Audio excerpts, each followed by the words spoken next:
for empowerment of women. And this mission is one of the representatives sitting among us, and I'm sure we will hear from her too about what the mission is doing. But mission is one of the most high-powered body India has seen so far.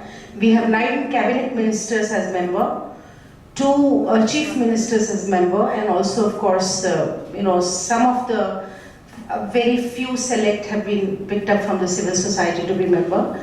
And the mission's role is to look at the convergence. And as a member of the mission, I can tell you that we are really trying to do a lot of things which should be looking at issues, the projects, the programs, the policy, as well as budgeting. Because somewhere we are really missing that boat, which is supposed to be looking at the gender budgeting. So let me again join in welcoming, before I say anything else, to welcome our South Asia friends who managed to, at a very, very short notice, because we realized when we were putting the program together that we should have had little more time to get people to be able to find time to come. But still we managed to get people from, Mitali, I want to acknowledge her presence here. She's one of the members, very young members of the drafting committee of the law when it was made in Bangladesh. We have, so she's program manager of the Bangladesh National Women's Lawyers Association. So you will hear from her. Mitali, can you just wave hand or something so everybody knows who Mitali is? And then I also want to, welcome the Nandita Batla. Nandita, is she in the room yet? No, not yet. Okay, Nandita is from International Center for Research on Women, and this International Center for Research on Women is done one of the most pioneering work, not only on the issue of violence against women, but also the whole deconstruction and reconstruction of masculinity, that why it is that the violence, men take it upon them to be so violent against women. Then also I want to acknowledge the presence of the project director from the Ministry of Women and Children's Affairs from Bangladesh, Sir Mr. Abul Hussain. So he is here. Then Humaira Hakmal, with great difficulty she managed to come from Afghanistan. Humaira is lawyer herself, and she is a chairperson of Movement of Afghan Sisters of Afghanistan. So this is one of the major body which is almost like all Afghan women's organization. Then we have amongst us from Pakistan, who should be arriving, is Valerie already here. Valerie Khan. She's co-director of an organization which is working on one of the very critical area where acid throwing, how so many women have become victims of acid attack.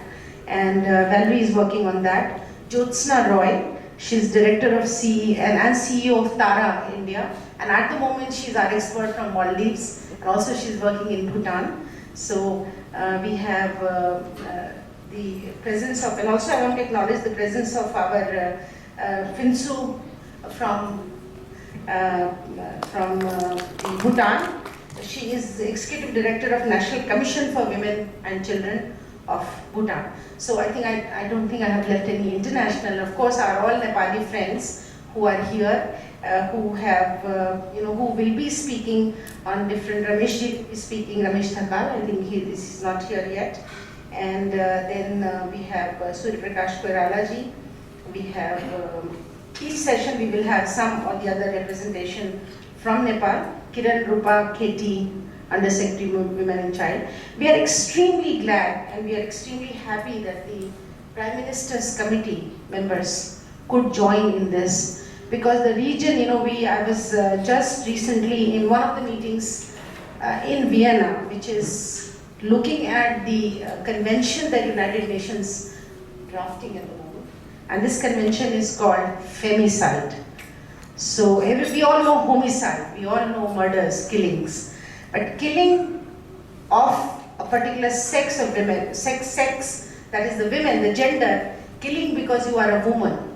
You get killed because you are a woman, and that's something which When it started as a concept, a lot of people said that how can you, and especially the criminology and crime and all the international people who are looking at crime said that how can you call, murder is a murder, how can you call, murder is homicide, it's just murder.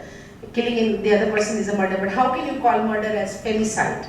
It is homicide. And there was a lot of debate which really made people to understand and realize that when you kill a fetus in the womb because it is a female fetus, or when you kill a child, girl child, because she's a girl child and don't want a girl child, when you kill a woman for dowry, or when you kill another, intimate partner because of misogynistic people who just don't like women, and there are serial killings of women. So many things came when the discussion started. So while we are dealing with domestic violence, we have another huge problem at hand which is coming and which is already there and which is getting some way or the other formulated. So I think these are the issues and agenda that we need to discuss. Why are we here is the issue that I would like to a little bit focus on, so that all of us would know what is it that we will be coming out with when we leave this room and we go back to our so I first of all, of course,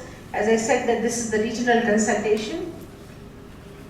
Addressing violence may require different approaches for each of our countries, but there is a lot that we can learn from our collective experience. So we will hear from each one of the country which is representing here, our achievements and our failures. The more we work together as a region, both as the government and civil society level, the more effective our interventions will be. And I think somewhere, as I said, down the line, we have lost this connect, which needs to develop again after this program. The more successful we will be in reducing domestic violence. The whole agonizing thing about domestic violence is that this really remains to be in a place which is the safest place for women, that is the home. In most of the cases, in spite of the law, women have not been able to access justice because it is the matter of home and family. Some countries, even in our region, have not enacted the law. Some countries are in the process of enacting the law. So even in spite of 1995, when we met in Beijing, it's been how many years? Now going to be 20 years, almost, in 2015. And still many countries in the region do not have the law to protect women against domestic violence. I was just talking to our sister from Bhutan, and I learned that they have passed it in the lower house and they are going to be taking it up in the upper house. One of the reasons of not recognizing the domestic violence as a violence, because that really affects the most known and well-known concept of indicator of happiness, that we have to assess the development not by economic indicator but by the indicator of happiness. So if there is violence in the home and you recognize that and you really create a law, then what happens is that you are recognizing some kind of unhappiness which is just right there within the home. So it's better to recognize it and to do away with it than to really kind of couch it under our understanding of the happiness that we are trying to do. So it is all these issues that we are going to be taking it up, also going to link us with the CSW, which is the 57th session of the Commission on the Status of Women, which is going to be held in March in 2013 and will be focused on the elimination and prevention of all forms of violence against women and girls. We would like to use and also to connect with this forum to reignite a global dialogue on domestic violence and to look at new and innovative approaches to addressing this violence across the world. We will facilitate a CSW side event, that is one of the plans that we have, that we will be looking at the, because years and years, and I think Tulsa knows and a lot of friends who are here working in different international agencies know that we have done almost every CSW in some form or the other. India makes a very big presence, but I have realized that in the global scene, South Asia really does not figure in the way that it should, and South Asia issues are not really being relevant. And look at the UN process and the functionality and UN institutions that South Asia gets the least representation. when you look at the global picture. So I think we have to make noise. We have to say what we are doing, how we are progressing, what kind of an issue that we will be we are flagging, and what kind of a network that we are able to promote in the region. I think it is in this context that we are holding this consultation. We need to build a regional dialogue on domestic violence and assess legislation, policy and grassroots action, and also to look at the way we can move forward in South Asia. We are hoping that it will be the first of many collaborations that would be built, that will build a strong network of governments and civil society members who can work together to address domestic violence. I think governments needs to be involved. This is what is important, and that is why when I was talking to Nandita, and she really came forward with this whole idea, and of course with the support of George, that there is no way we can let government continue doing what they are doing. We need to be working at the civil society level, but government needs to become more accountable, more responsible, has to not only get the law in place, which most of our governments fortunately have done, but to put the money on the table also. I'll tell you the India story, and I'm sure it is coming from two of our presenters who have come from India, to be able to tell you that it's not just getting the law, but getting the mechanism which can really implement the law, getting the sensitive people who will be getting the law implemented, who will understand what domestic violence, all those efforts needs to be made by government. That is why the two government committees, that is MNEW, National Mission for Empowerment of Women, and Nepal Prime Minister's Committee, coming together, and also Bangladesh official here, and we were hoping that somebody from Pakistan will join us from the government, is very helpful. And of course from Bhutan, we have the National Commission person representing here. So certainly this will move the governments also. In South Asia, in South Asia, the violence or the risk of violence permeates every aspect of women's life from birth to death. It is estimated that 1/3 of South Asian women experience violence throughout their lives, and violence against women is institutionalized through family structures, wider social and economic frameworks, and cultural and religious traditions. This violence is insidious. I think it's important to know that while we were dealing with domestic violence in India, we have come up with issues like honor killing. We never thought that people would be really getting together as caste and khap panchayats and would really give diktats to society that kill this man and this girl and boy because they have married out of the caste. There are rules and regulations, and so culture, tradition, and customary practices. I think these three also needs to be looked at very closely when we are looking at this whole issue in the region, and that is why we need to, in every country, we were just looking at the reports to prepare the statement for the United Nations, and we realized that every country in our region, every third woman has experienced some or the other form of violence. And I do not know, I would like to confirm this data from Afghanistan, from Humaira, when she makes a presentation that 87.2% women in some research have said that they have experienced some or the other form of domestic violence. 87.2%. So it's really every woman in some or the other way. So domestic violence also, of course, we all know that has negative impact on health, dignity, rights and empowerment, and also has strong implications for the health and development of families and societies at large. So in 2012, if we are talking about domestic violence still, then there is something basically wrong in the way we have functioned for so many years and taken this issue up, or the way our society is dealing with this issue and our governments are dealing with it. There's something somewhere we are missing, and that is why this action needs to be much, much more, and efforts will have to be promoted more. We know that efforts are being made to address domestic violence throughout the region. All South Asian countries have either ratified or acceded to convention, that is CEDAW, Convention on the Elimination of All Forms of Discrimination Against Women. And all countries except Bhutan and Afghanistan have enacted specific legislation that prohibits domestic violence. But domestic violence persists throughout the region. Legislation may protect victims of violence in theory, but the implementation of these laws remain limited.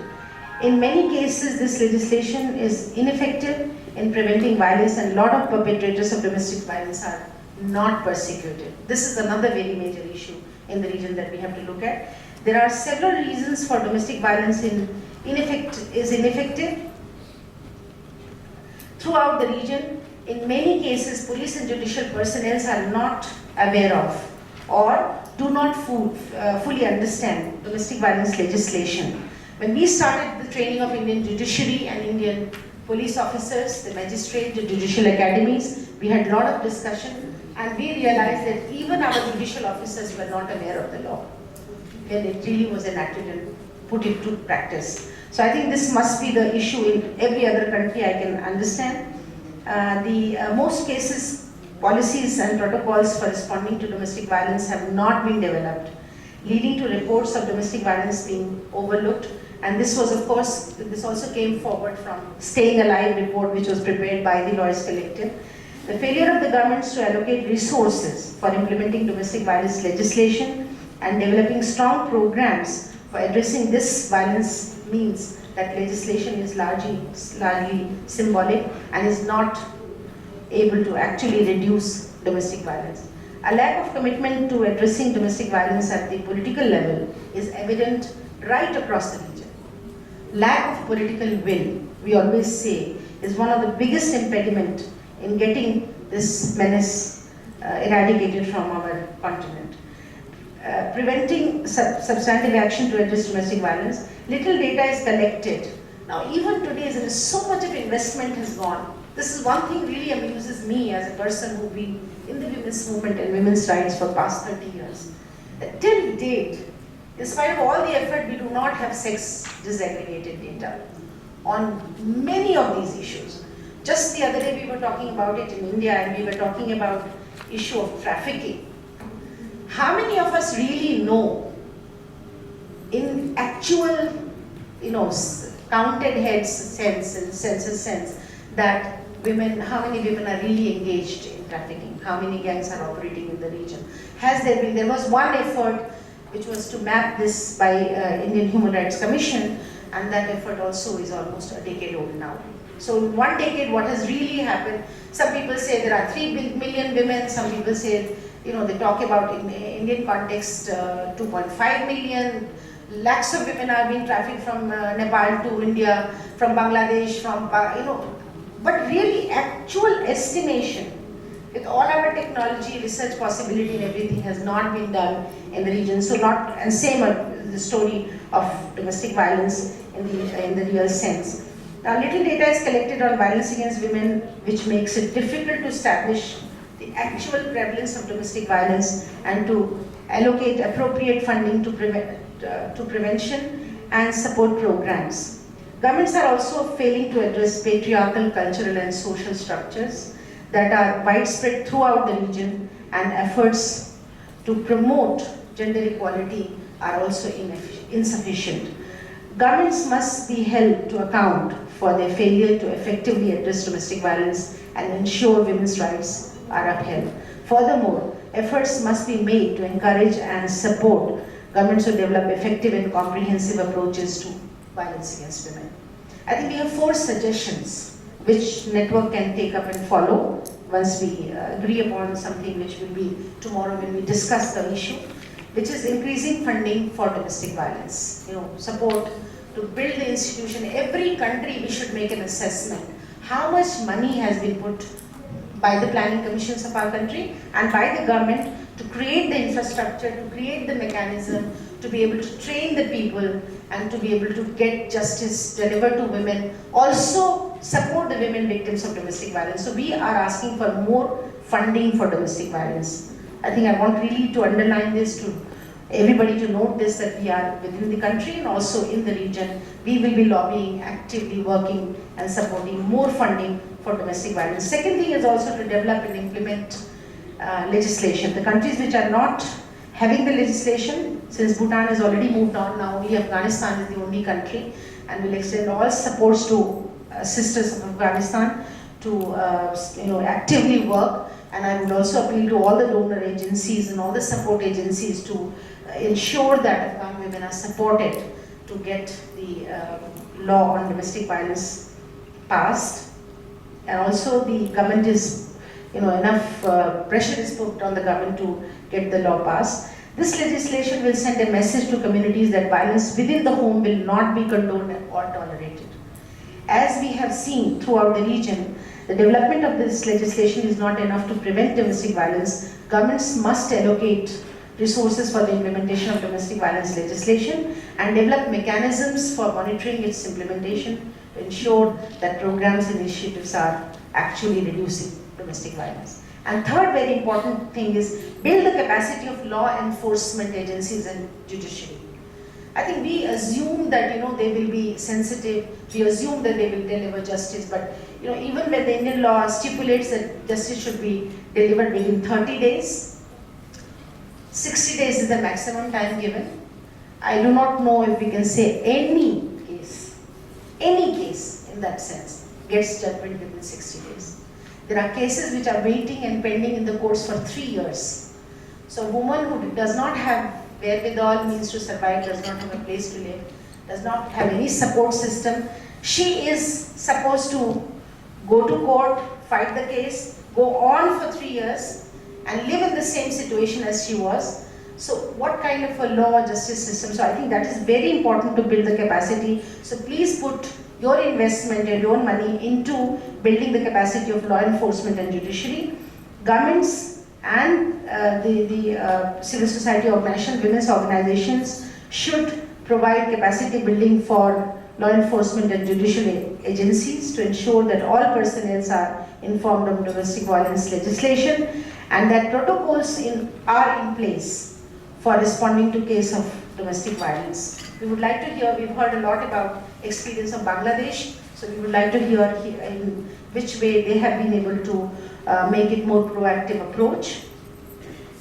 I want to finally just say that in order to make the proactive approaches to domestic violence, such as community interference programs must also be implemented. Law enforcement agencies must engage with local communities, and to break down the culture of discrimination against women, they must work hand in hand.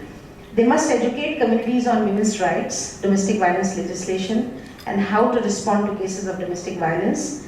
These programs will help to build an idea where domestic violence is not accepted and women are able to participate equally in society. And finally, I want to welcome you again once for this regional consultation on domestic violence. I'm looking forward to our discussion over the next 2 days to develop a strong plan for action which we are actively implementing over the next few years. With 2013 being the year of addressing violence against women, we must use this opportunity to renew the focus of domestic violence with South Asia. Until women can live without fear of violence, we will never achieve real development. And this is my firm conviction. I know that this is what is happening in our countries, and unless women are out of this fear of domestic violence, we will not achieve the real development or build a truly peaceful world. We must push our society and governments to declare their territory to be a no-tolerance zone for any form of violence against women, and to ensure that violence within the home is no longer ignored by government and law enforcement agencies. I think this is the task before us. How do we do it? How do we do it collectively? Is what our dream is, and let us hope that we will be able to achieve this when after 2 years, 2 days of deliberations, we are moving out. And also, one more thing I want to add before I really close it, that we have been lobbying for getting the global UN conference going in 2015.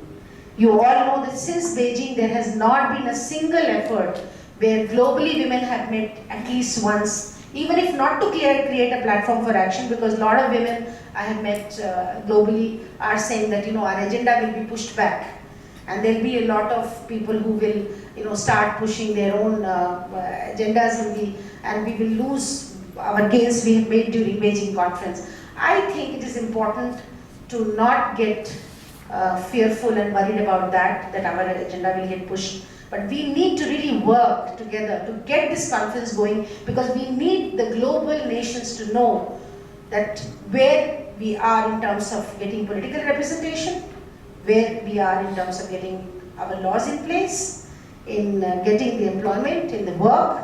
All the Beijing Platform for Action agenda, did we really make any progress? And if we have made progress, then there is reason for celebration.